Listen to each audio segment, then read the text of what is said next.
Hello guys, this is Vysh. So Jan 29 important notes. Yesterday I couldn't do the video. But the PDFs were sent. PDF, whoever is enrolled, they have got the detailed PDF of all these topics which you see on screen. And so that's why I'm telling, even if the video stops in future, the PDFs will continue. And we will make sure that you get the best content. And for everything, yes, 1, 2, 3, 4, prelims, interview, mains, everything, you are going to get detailed notes. And this will be more than sufficient if you are parallelly doing some test series also. Okay, because this is for studying the content for your mains answers and prelims, factual things and all. But for writing or getting marks in your exam, you have to practice the prelims test or the prelims plus mains test. So that's what I'm telling. Please enroll to one of the two or both of this from same institute. Then only you will get the benefits. Okay, because the detailing which we give, nobody in the country will give. That is my guarantee. You can compare it with any notes or any magazines of any institute of this country. Nobody will give this much detailed notes of all these topics which we are going to discuss today. Okay, like child marriage is there, denotified tribe is there, Sri Lanka's political economic crisis. Then in Democratic Republic of Congo there is a movement. Madurai tungsten block auction was cancelled. USA vs Colombia, they are fighting for something. Then upcoming union budget on February 1. About that heads up I'll give you. Tomorrow also I'll do a second part of this. And then the Ministry of External Affairs has very low budget. That also we'll discuss. And a topic for your economics, line of credit. What is line of credit and who handles that in India? So this much detailing, suppose for 5,000 topics for 500 days you are getting. This is more than enough for you to complete almost everything in the syllabus. Okay, you will have to do other things like history and all, history, geography and those kind of things, because that doesn't come in the news and all. That is different thing. But anything coming in the news, that linking to static is my job and I will be doing it for you. Okay, come and ask for sample today, because the offer of 3,999 is actually ended. But still whoever inquired, to them we are giving, okay, with the 12 months of installment also. That means you have to pay very less per month. Okay, so try to enroll, and the next year you can see a lot of questions reflecting from our test series. Okay. So this we'll start with the first article, that is Congo's M23 rebels. Okay, so this is first you have to know the map. Where is this place? There is this DRC, Democratic Republic of Congo. Congo is another country bordering to that. Kinshasa is the capital of DRC, and all the other neighboring countries also you should know. Okay, because UPSC will ask you. Central African Republic, Sudan is there, Uganda is there, Rwanda, Burundi, and here these lakes and all. Which one? Try to find out. Okay, what is the lakes? Zambia, Angola. So this place, the fighting is happening in Africa. Almost every country, you know, war, civil war, everything is happening, and because of their poverty, malnutrition, and everything, some or the other groups will come into power. It will topple the government. It keeps happening. Okay, so this operation or this group called March 23 movement, they are moving since like last 2-3 years, and they are capturing place after place, like different cities like this Kivu, North Kivu, South Kivu, and here one Lake Kivu is also there.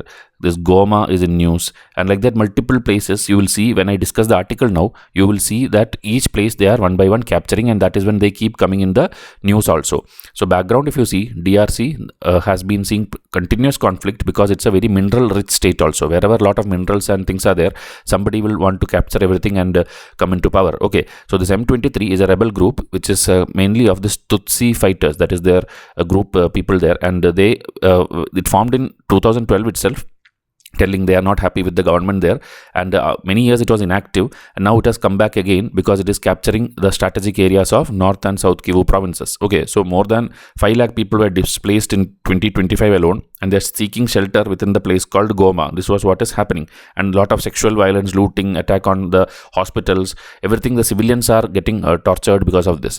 So the timeline of January, if you see, Jan 25, they launched a big offensive on almost every big cities, including Goma.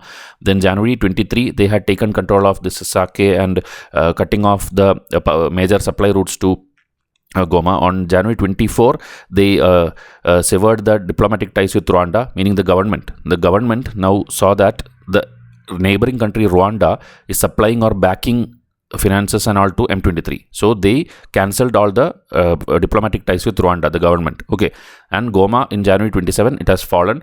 They have taken capture of it, and because it used to be a good place, I told you, everybody are seeking shelter there. Now that place also you captured. Now where will the people go? So this fighting and artillery on the shelling, everything on the streets are affecting all the civilians. Number of casualties are there. Hospitals are like not able to accommodate everyone, and in Kinshasa, the capital, the protesters are targeting all the embassy offices, because you know every country will have an embassy, right? The High Commissioner office there and all, they are getting attacked in every possible countries' office is getting attacked. USA has told immediately for their staff to vacate from there and come outside.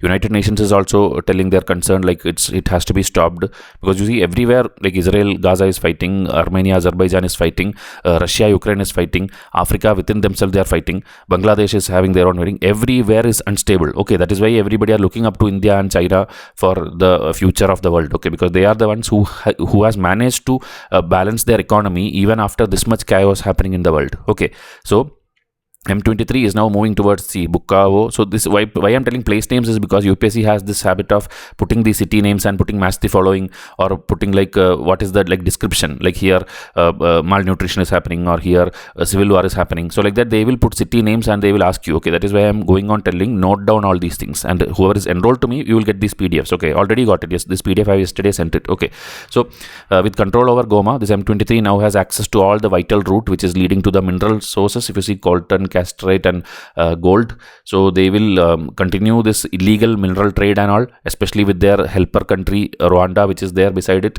and this is going to threaten the complete regional stability and also the global supply chain of minerals. Okay, which is very, very essential for all the tech industries and IT and everyone. So this is a brief about this, and this will keep coming in news because this is going to go for long, and that time I'll again discuss it. Okay, but this is the background of it. Now the next article is again very important: denotified, nomadic or semi-nomadic tribes of India, which is called the DNT. So you should know the background of it. During the British days itself, some of the tribes were marked as criminal tribes under an act called Criminal Tribe Act of 1871. They found some tribal people to be like suspicious and they may engage in crimes and many things. So they were marked as criminal tribes. And now when India got independent, 1949, this act was repealed obviously. And that time, because these are like already in some group, government decided to call them denotified tribe, meaning you are denotified from the criminal tribes. You are no longer criminal tribes, you are a denotified tribe. But problem is they were still looked upon like neighbors. Everyone will still look upon them as like they are criminals, or that social stigma will be there. So discrimination was there, marginalization was there. So even after all this, problem is they did not get a proper formal recognition. So they were not entered into the normal groups like SC, ST and all these things, and that is why they were not getting education, employment, reservation system, welfare, nothing they were getting. They were still looked upon as kind of a criminal tribe only, even though just the name changed to denotified tribe. Okay, so about that, lot of articles keep coming in your textbooks also, polity textbooks, you will find these things.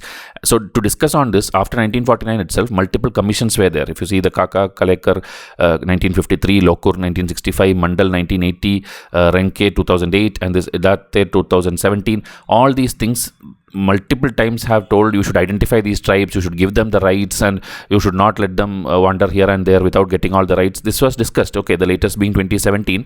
That time they told 1200 denotified tribes are there, out of which 267 communities have never been classified, meaning they have not been given any of the right and they have been marginalized. So this report came, and so ideally action should have been taken, and the government only interfered. That now I'm telling this government, this present government, 2019 saw that this is not being implemented. All these committees are being found, but nothing is getting implemented. So 2019 they assigned again once more that because the numbers have come out, you categorize that properly, like which is SC, which is ST, that you categorize, and this job was given to this ANSI and TRI. Okay, and the report has to be submitted. So what is this ANCI and TRI? That is the Anthropological Survey of India and Tribal Research Institute. These two bodies were given the job, and in 2020 they started their research, and by 2023 they have completed their report also. Okay, they have completed their report, and the same which Idate Commission told, 268 communities are denotified, and from that 179 were recommended for inclusion in SC, ST and OBC list.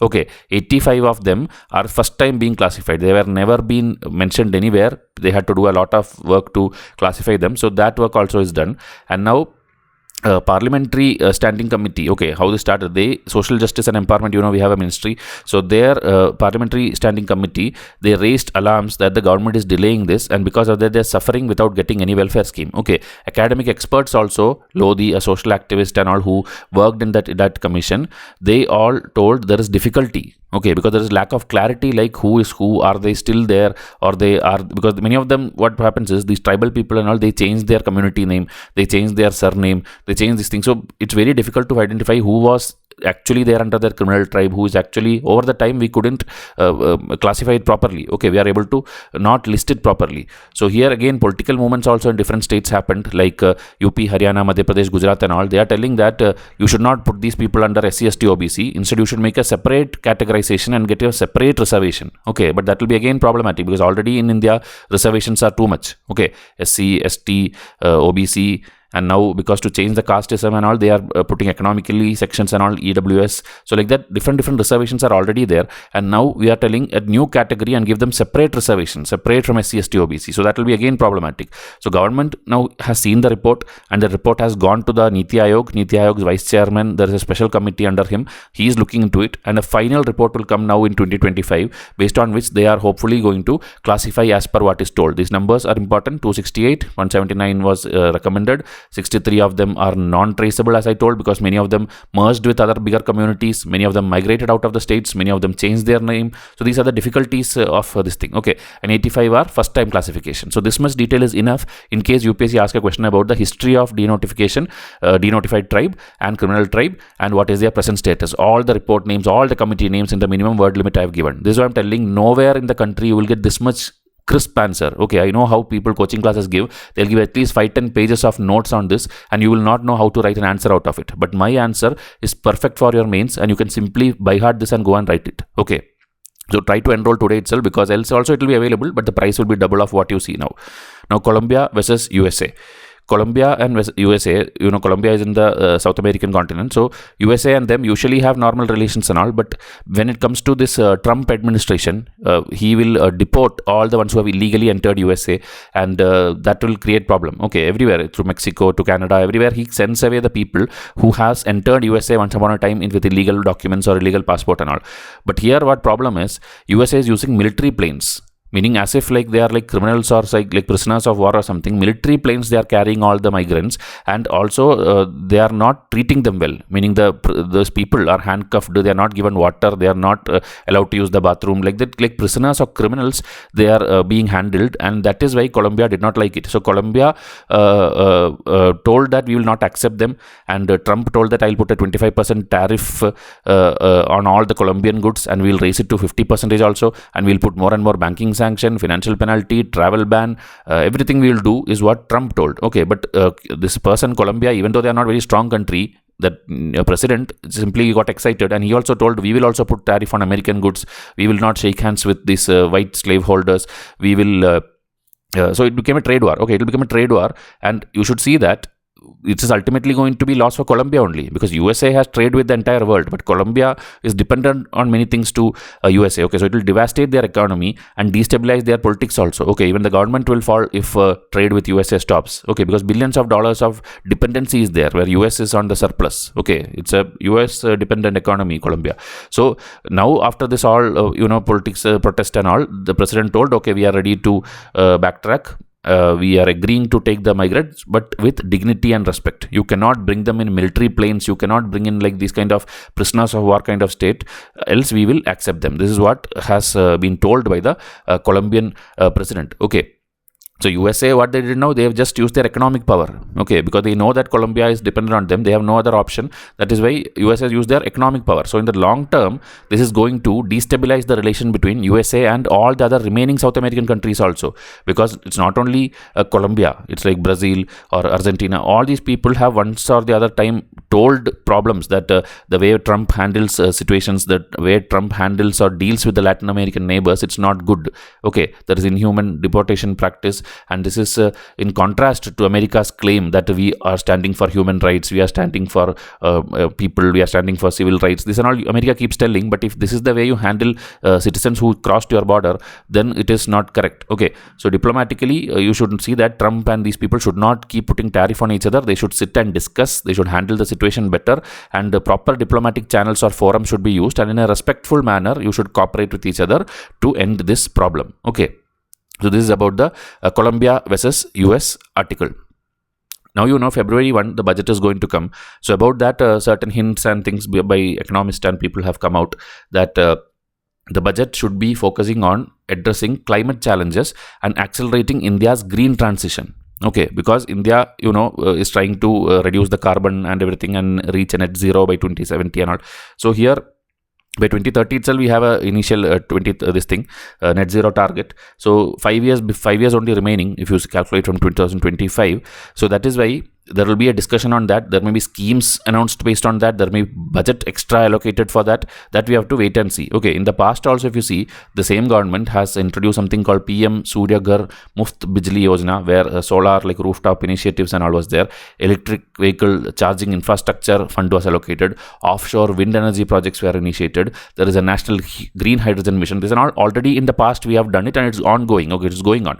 But we have a huge target of 500 gigawatt of renewable energy, which our government is projected, and now we have only 203 gigawatt installed. Okay, also this, I think almost everything came in the last 10 years only. When it was Manmohan Singh government, it was less than 100 or less than 50 or 80 gigawatt only we could install. But this government is having too much focus on renewable, and that is why we have reached 203, but still reaching 500 in the next 5 years, it's very, very difficult. Unless we have accelerated investment, private sector coming in, lot of policies being pushed in, we cannot reach that target. Okay, so lot of measures which the different economists are suggesting, that we need to put in more and more monitoring and fund into the existing schemes. That is the Surya Ghar Muft Bijli and all. 1.45 crore registrations were there, but only 6 lakh were installed. That means you are having a lot of gaps. So these gaps has to be covered by giving a proper financial instrument, credit guarantees, and lower income household should have some model or some body where they can contact and then get it implemented. So this kind of things has to be accelerated. Okay, and then we have the PLI scheme, in which we are giving incentive based on how much you produce. That is what even in iPhone production all you would have seen. iPhone India is now making the highest number of iPhones in the world, because we are giving the companies a boost or a bonus or incentive that more you produce, more incentive you get. So obviously they will perform better.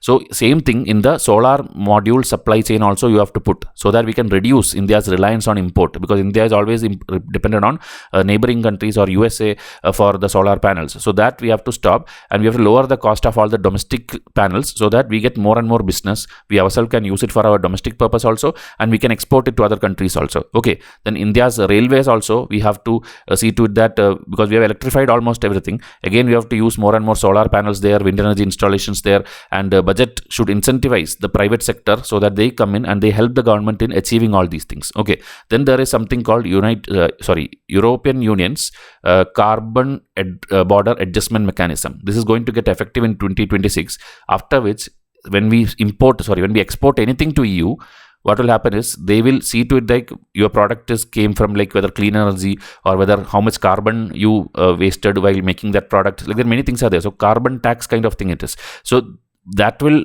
affect our exports, because they will reject almost every product which we send, and then our small medium enterprise will get affected, because they are the ones who are manufacturing most of the things. And when we export this under this new act which is going to get affected in 2026, it will get rejected one by one. It will get rejected.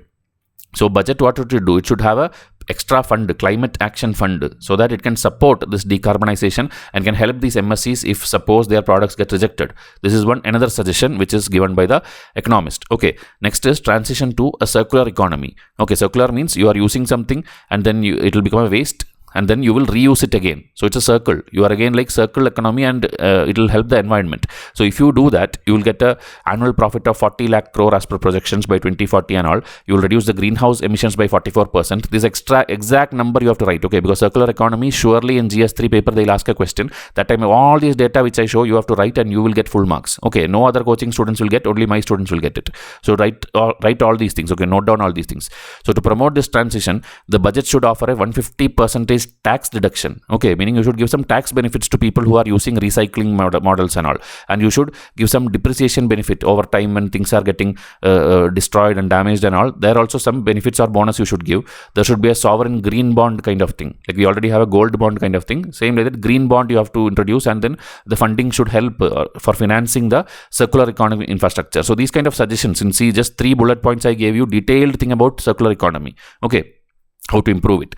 Then strengthening climate resilience and green finance. Okay, meaning you have to give insurance to the companies and all which is dealing with this climate products. You have to offer tax deduction. You have to reduce the GST rate of the premiums which the people pay. Okay, now also if you see our basic personal life insurance also, it has huge GST, and even these green companies related insurance also has huge GST. So obviously in the new budget we are expecting that the GSTs of all these things will go down, or at least in the next GST round table when they have discussion, that time they will reduce, because it is the need of the hour. Okay, because we have to reduce these things, only then people will invest more and more into these kind of companies and things.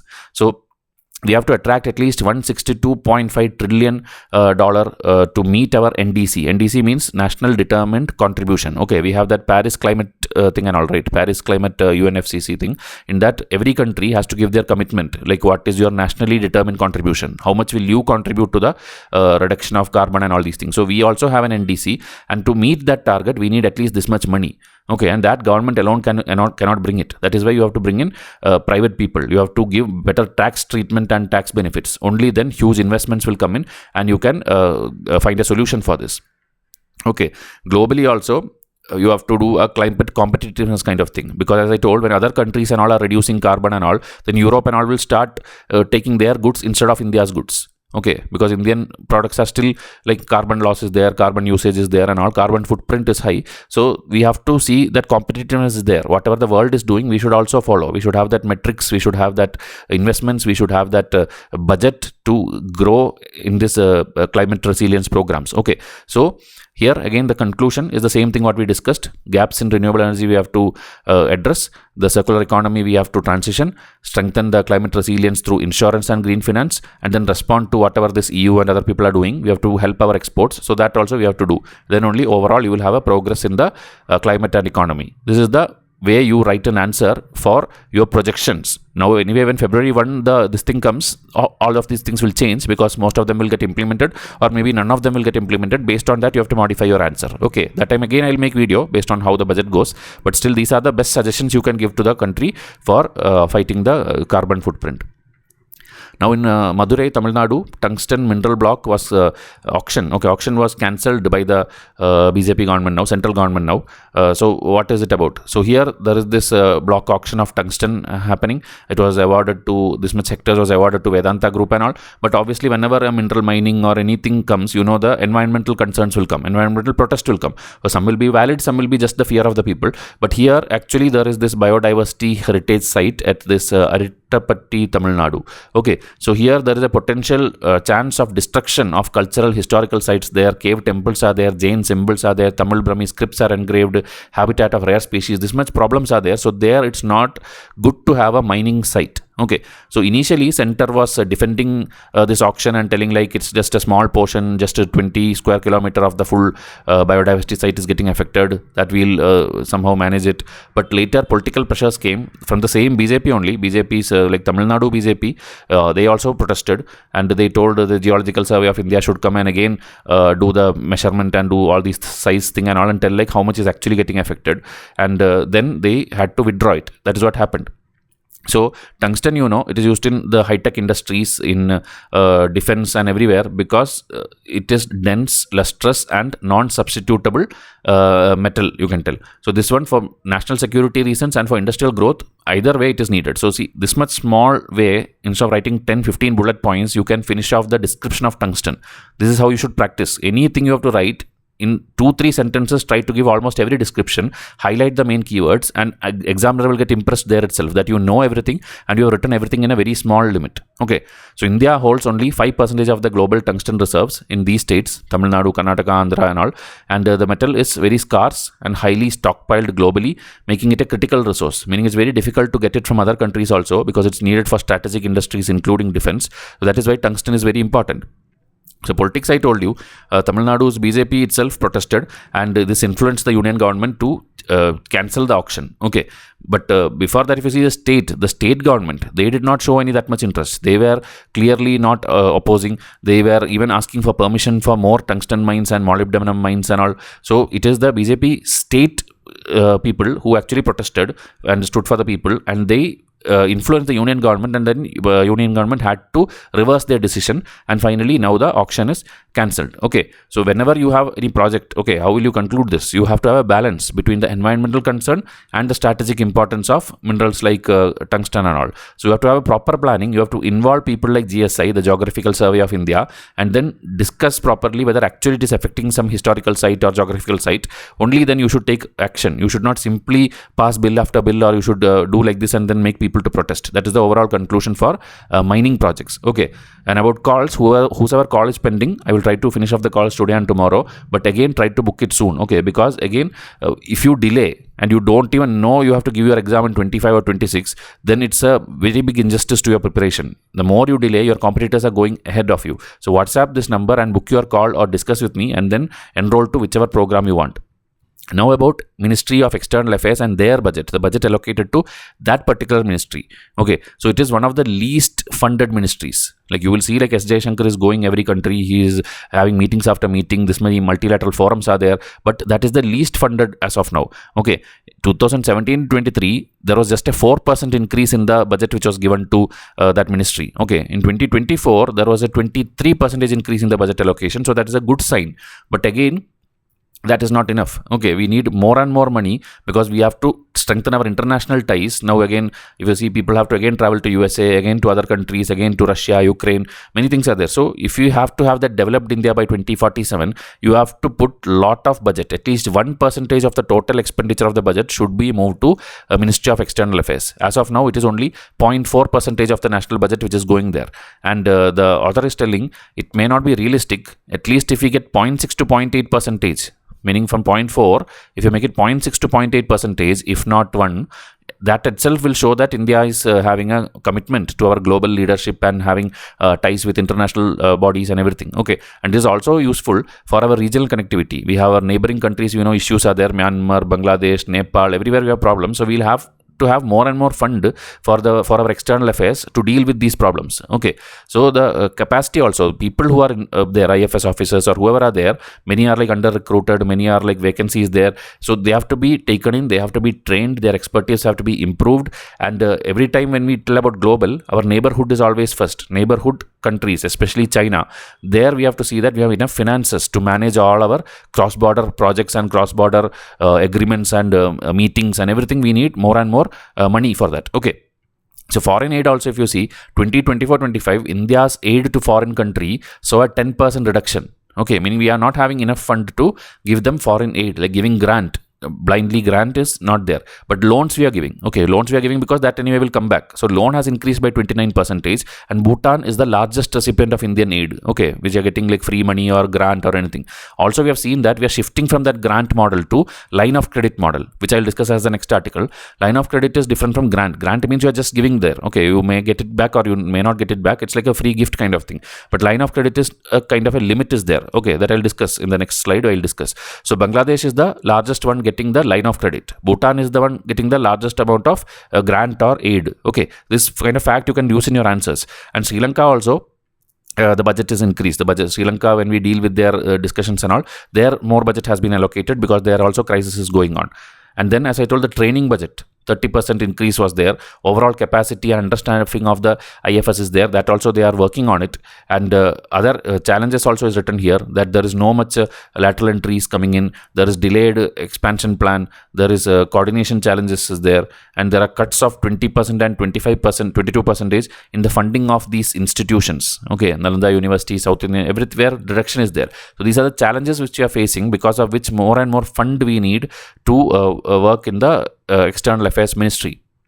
And also, Jaishankar has been repeatedly telling there are many things which we are still having in books, in files, in physical files. So we have to digitize all of them.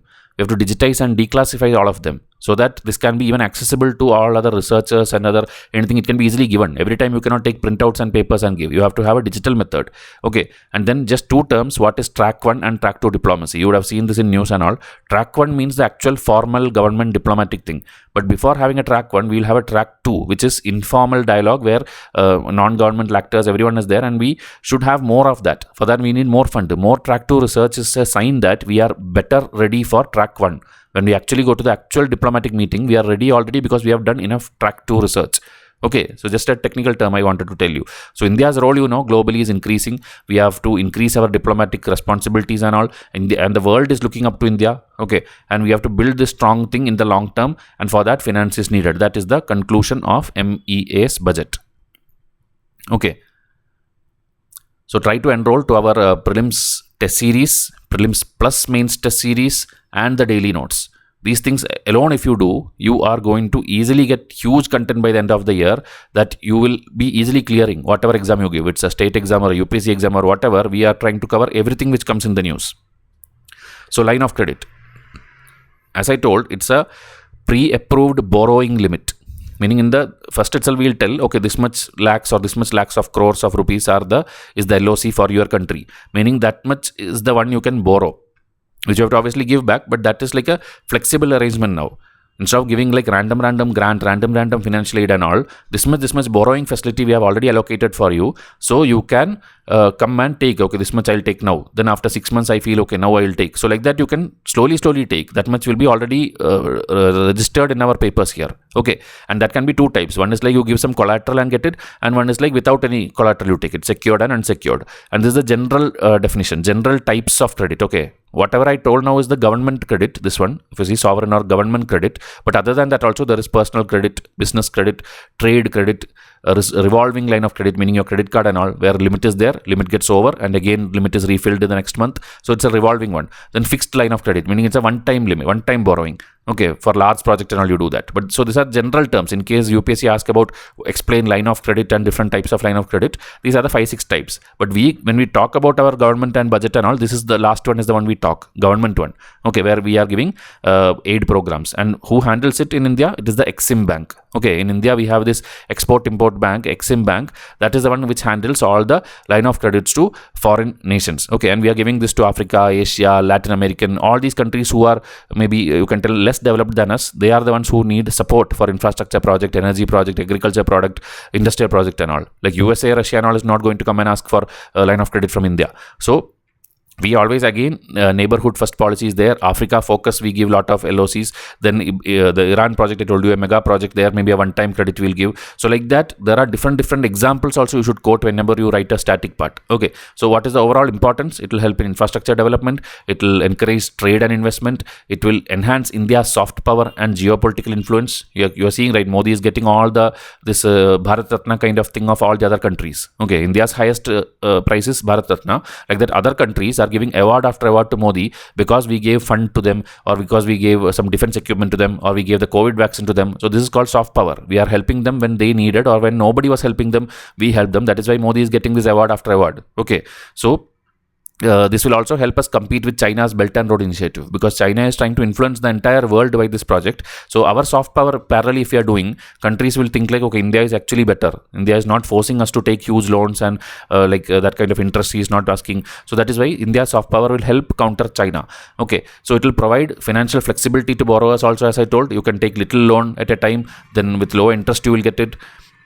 And it will strengthen the South-South cooperation also, meaning the developing countries world, there everybody will cooperate with each other, meaning you don't have to go to World Bank and IMF every time. You can simply take from each other and it will help the global South nations.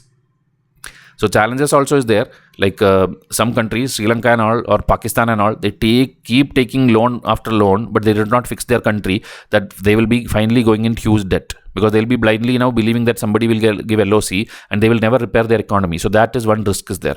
Then project execution. Even though the government is giving them, maybe bureaucratic delays will happen, and because of that the fund will not be allocated and the project will delay. Okay, see, South African project funded by Indian LOC is delayed due to administrative challenges. So this kind of example you can give. Then geopolitical risk is there. Countries may default due to political instability. Like you see Afghanistan and all, you are giving money, but after that suddenly Taliban will come and take over. Now, do you think Taliban is going to give back any loan? They are not going to give back anything. So that kind of problems can come. Then concerns over effectiveness. That fund is okay, but you need more technology transfer also, you need skill development also, you need infrastructure support also. Other than that, the project outcome will never be good. Okay, so recent development which happened, India is announcing LOCs to Sri Lanka, Bangladesh is getting this thing, Indian African Summit time also we told about LOC, there is increase in renewable energy projects, there also we have LOCs under ISA. So this is the latest examples which also should be there in your answer. I'm telling you every kind of trick which you can use to make your GS papers look better than others. Please study this daily and please practice it daily. After getting all the content, still if you don't clear the exam, then the problem is with you. You never practice daily, or maybe you saw all this and did not even enroll. Okay, I know many people, daily I get more than 250 plus enrollments, inquiries. Okay, they are coming and asking, sir, give me free sample, let me check out the quality. And after seeing the quality, after knowing this much cheap installments are there every month, still you don't pay, still you don't take action. You will tell like, let me think after 2 months, let me think after 3 months. You all are going to either study from poor quality materials, or you are going to miss out on quality materials. So don't delay, take action today. Okay, test series also, I know all the serious aspirants have joined. They are daily getting tested, they are writing mains answers, many things are happening, but you are not joining it. So it's your loss that you are missing out big programs of 1 year, 6 months. All these programs are there, and 500 days program is there, and you are missing out this. Okay, so WhatsApp me and join immediately. Don't delay. Next article for your GS1, child marriage. So child marriage, there is a case now where there was a man who was like 12 years old and a woman 9 years old. Now when they became adult, they want to annul their marriage. Okay, there is a provision in India. There is a provision in our act called Prohibition of Child Marriage Act 2006. Okay, where you can either divorce, that is one thing. But other than divorcing, we have an annulment provision under this PCMA, where the individuals who were once married when they were children, they can annul or cancel their marriage. Meaning when they reach adulthood, that is the girl has to reach 18 and the man has to reach 21. So this is what is being debated here. That is, men had to wait till 21, right? Not like after 18 they could immediately do it. So that age of your civil age, your voting age, your marriage age, divorce age, it's different. So this differences is the reason these articles are coming out. So because below that age, below 21, then you are considered as a child. Below 18, you are considered as a child. So that differences, and the contrast with another act which we have called the Majority Act, meaning which age you become a major. Okay, we tell minor, major, right? So major is telling after 18 years, you all are major, and that is applicable to both men and women. But when it comes to marriage, girl is a child if it's under 18, and boy is a child if he's under 21. So that difference is the reason everybody are not able to annul their marriages. So in one Shivakumar case 2011, they told that the annulment age for males is 23, meaning it will become even further. Because when you become 21, then you are an adult, then you take 2 years time and then you decide. That is what they told. But this Allahabad court now in a new case has countered that and then told that that is not correct. Male once over 18 itself, he is an adult, and then he should have the knowledge of the laws and he should be able to do it. So many people then suggested that make for both of them 20 years. Okay, you don't go to too much detailing about this case and all. UPSC is not going to ask it. Just understand the principle, gender equality principle. So make both of their marriages just 20 years. Or make both of their marriages 18 years. Or make both of their marriages 21 years. Like this, different suggestions are given. But for everything, there will be maybe a pro is there or a con is there. Advantage is there, a disadvantage is there. Okay.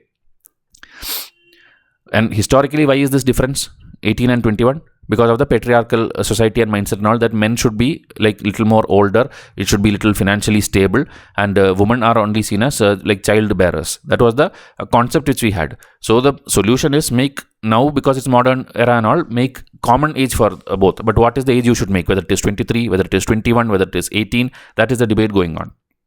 So there is an independent thought case 2017 where again they told the male age should be made 23. The marriage age or the divorce age and all, that should be 23. And then if you see here, disproportionate impact on women. That is a kind of unfairness is there. It provides men more time than women to exit child marriages, leaving women unprotected and disadvantaged. So this and all exactly like this. If you want, you can quote it and write. But again, I don't think a direct question can come on this because it's a debatable issue. Okay, they're all just opinions and just case reports. This is not a government order or this is not a rule now. Just with existing rules, people are debating. So everyone will have their own opinion. So whichever you feel, which you feel right, like 21 or 23 or 18, you can take that paragraph and you get this PDF. You can take that as your answer, take that as your stand. Because if your question comes, it will be an opinion-based question. Like, what do you think? Okay, whether it should be 18 or 21. So it changes from person to person, and UPSC accepts that also. UPSC will never force you to give a solid answer for these kind of questions. So uniform marriage, raising the marriage age for women to 21, was suggested in this Prohibition of Child Marriage Amendment Bill 2021. This and all you can use common points for everyone. And as I told, the civil rights is like given to everyone at the age of 18. Like you are taking your driving license, you are getting voting right, you are entering into contract, land deal, everything you are getting after the age of 18, right? So for marriage also you should get at 18 is what some people are suggesting. And a higher marriage age could further entrench state and parental control. Okay, meaning suppose now you raise the age of girl from 18 to 21, then it's like the parents will still see the girl as a child till you are 21, and then more and more this patriarchal control or parental control will be there, and then girls will not be able to take their choices. So that problem is also there when you change the age from 18 to 21. So higher age requirement might lead to social stigmatization of women involved in child marriages, deterring them from seeking help due to the fear of criminal charge. Okay, meaning up to 21, now you will be seen as a child. So anything happens before that also, because after 18 you are applicable for criminal charge also. So this again, it's very difficult to explain this, but you try to put in case studies like this different way and try to understand. Okay, this, as I told, this article I have just put as an opinion based.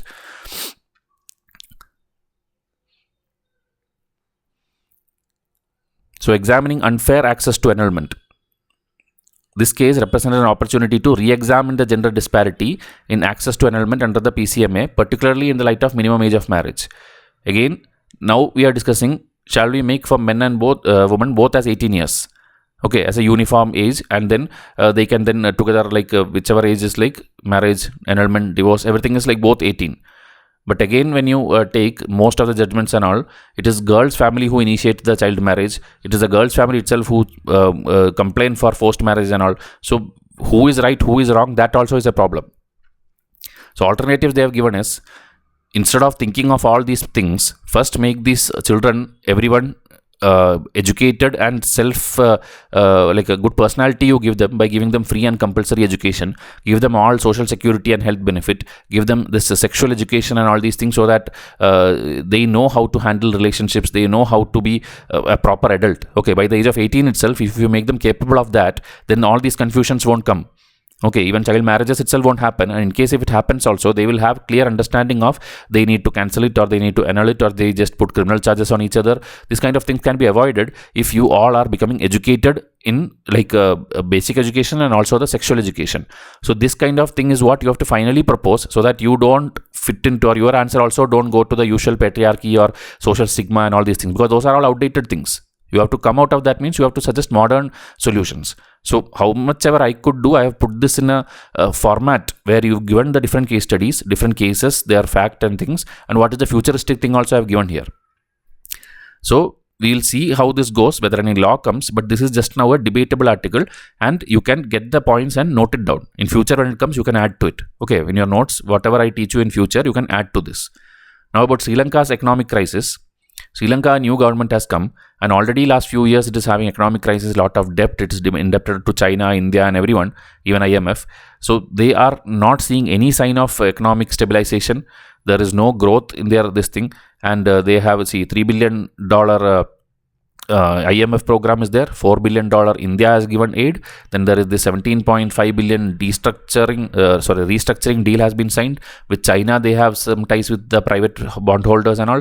So these many things are there, which is giving a little bit of optimism that this much money will be enough to recover. Also their tourism, they are increasing. There is 38% increase in visitors in 2024 to their nature and this thing and all. So that things are going on, but still economic recovery is remaining fragile, because there are this political internal challenges and external factors also. So even though this much funding is there, they are being positive, but still there is a lot of problems also. Then brain drain, like same in India, more than like 3 lakh people have gone outside of Sri Lanka. The youth, everybody are going for their marketing job, IT job, professional job and all. They're going abroad. So this is creating a talent gap. There is no people there, youth there to work in Sri Lanka. This is the first problem. Okay, we are telling about the challenges which this new government will face in the future. So second point is in the inexperienced parliament. Just give me a second.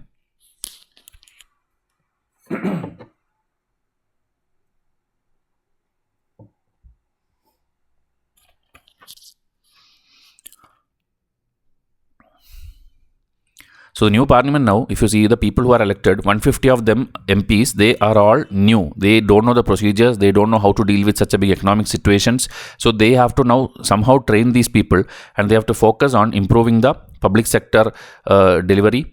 And the legislative processes you have to quickly train to the MPs, and also the civil servants also you have to train so that they can assist these MPs. So these are the one problem is brain drain, one problem is the inexperienced parliament, and then now the opportunities what they have. Tourism. If you see here now, most of the people, they are visiting only one section of Sri Lanka, which they feel is safe, but other places it's not like that. So because tourism can bring in lot of foreign exchange reserve, you have to ensure sustainable tourism. Not like only to the capital city or wherever you are, some gardens or some greenery is there, only not that place. Everywhere Sri Lanka, you should boost it as a multicultural destination. Even the underdeveloped regions you have to develop. Fiscal stability, sustainability of your state-owned, that is like our public sector enterprises. They have their state-owned enterprises. There you have to reform and see to it that they recover. Like our Air India and all was having problem, and then we gave it to Tata. Same way, their Sri Lankan airlines, their petroleum companies, they are all collapsing. So you have to privatize it, restructure it, give some funding. Somehow you have to recover it so that your revenue increases from the public sectors also. Okay, then we have this challenges from external thing, foreign policy and geopolitical dynamics. That is, Sri Lanka must prioritize strengthening economic ties with India.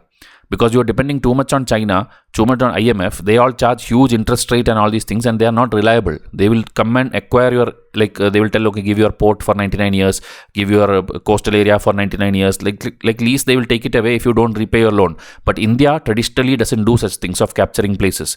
So you should have more and more relation with India, and you should see to it that whenever India is coming there with like for fishing requirement or for defense requirement, for military exercise and all, you should not interfere into that and then spoil those relationships. You should not be like a Chinese puppet and do whatever China tells, because that is what happens to Maldives. Simply a new government came and Maldives were simply telling whatever China wanted, and then the relationship between India and Maldives is now a little bit problematic. Okay. So the debt repayment and all these things, if you have to like start repaying at least like mid 2027 and all, it will become too much that you have to repay. Then you have to generate foreign exchange. For that, your tourism, your youth going outside, that you have to do. Everything you have to do by a proper collaboration with your internal government and all the external bodies and countries like India. And these decisions will take you ahead.